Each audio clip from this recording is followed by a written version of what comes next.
Congress ಮುಖಂಡನ ಪುತ್ರನಿಂದ hit and run ಕೇಸ್ಗೆ ಸಂಬಂಧಪಟ್ಟಂತೆ ಮೃತ ಮೊಹಮ್ಮದ್ ಹುಸೇನ್ ತಂದೆ ಉಮ್ಮರಬ್ಬ ಆಕ್ರೋಶವನ್ನು ವ್ಯಕ್ತಪಡಿಸಿದ್ದಾರೆ. ನನ್ನ ಮಗ ಮುಂಜಾನೆ ಕೆಲಸಕ್ಕೆ ಹೋಗುವಾಗ ಈ ಘಟನೆ ನಡೆದಿದೆ. ಕಾರು ಡಿಕ್ಕಿ ಹೊಡೆದ ರಭಸಕ್ಕೆ 3 ಪಲ್ಟಿಯಾಗಿ ನನ್ನ ಮಗ ಚರಂಡಿಗೆ ಬಿದ್ದಿದ್ದ. 1 ಗಂಟೆ ರಕ್ತದ ಮಡುವಿನಲ್ಲಿಯೇ ನನ್ನ ಮಗ ಒದ್ದಾಡ್ತಾ ಇದ್ದ. ತಕ್ಷಣ ಆಸ್ಪತ್ರೆಗೆ ದಾಖಲಿಸಿದ್ರೆ ನನ್ನ ಮಗ ಬದುಕುಳಿತಾ ಇದ್ದ. ಮನೆಗೆ ಆಸರೆ ಆಗಿದ್ದ ನನ್ನ ಮಗನನ್ನ ಕಳೆದುಕೊಂಡಿದ್ದೇವೆ. ನಮಗೆ ಪೊಲೀಸ್ ಇಲಾಖೆಯಿಂದ ನ್ಯಾಯ ಸಿಗಬೇಕು.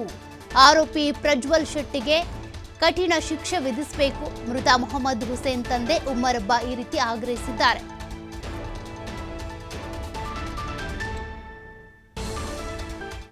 ಕೆಲಸಕ್ಕೆ ಅಂತ ಹೊರಟಿದ್ದ 5 ಗಂಟೆಗೆ.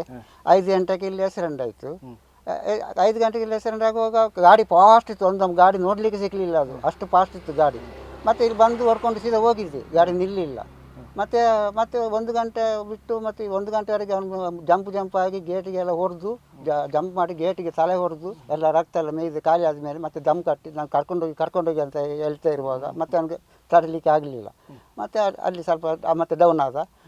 ಮತ್ತೆ ಹೀಗೆ ಮಾಡ್ತಾ ಇದ್ದ, ಅಲ್ಲಾಡ್ತಿದ್ದ. ಯಾರು ಕರ್ಕೊಂಡು ಹೋಗಲಿಲ್ಲ. ಮತ್ತು ಗಾಡಿ ಸಿಕ್ಕಲಿಲ್ಲ. ಆಮೇಲೆ ಯಾರೋ ಬಂದು ಗಾಡಿಗೆ ಆ್ಯಂಬುಲೆನ್ಸ್ಗೆ ಫೋನ್ ಮಾಡಿ ನಜೀರ್ ಸಾಬ್ರು ಅವರೆಲ್ಲ ಸೇರಿ ಎಲ್ಲ ಗಾಡಿಗೆ ಫೋನ್ ಮಾಡಿ ತರಿಸಿದ್ರು. ತಂದು ಮತ್ತೆ ಆ್ಯಂಬುಲೆನ್ಸ್ ಕರ್ಕೊಂಡು ಹೋಗಿ ಮಣಿಪಾಲಿಗೆ ಗೌರ್ಮೆಂಟ್ ಮಾಡಿದ್ರು. ಅವನು ಬೆಳಿಗ್ಗೆ ಕೆಲಸಕ್ಕೆ ಅಂತ ಹೊರಟಿದ್ದ 5 ಗಂಟೆಗೆ. 5 ಗಂಟೆಗೆ ಇಲ್ಲಿ ಆಕ್ಸಿಡೆಂಟ್ ಆಯಿತು. 5 ಗಂಟೆಗೆ ಇಲ್ಲಿ ಆಕ್ಸಿಡೆಂಟ್ ಆಗುವಾಗ ಗಾಡಿ